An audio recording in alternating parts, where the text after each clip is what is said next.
33 குட்டிகளை ஈன்ற கண்ணாடி விரியன் கோவை மாநகராட்சி பராமரிப்பில் உள்ள பூங்காவில் அபூர்வம்.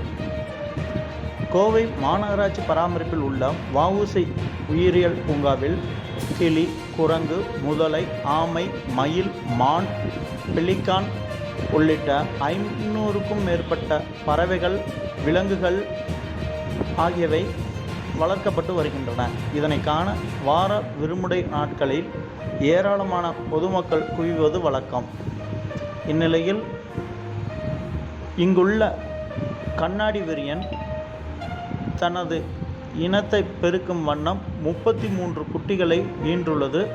இது குறித்து பூங்கா இயக்குனர் மருத்துவர் செந்தில்நாதன் கூறுகையில், 33 குட்டிகளும் ஆரோக்கியமான முறையில் உள்ளதாகவும், இதனை சில நாட்களுக்கு பிறகு வனத்துறையினர் மூலம் அடர்ந்த வனப்பகுதியில் விட உள்ளதாகவும் கூறினர்.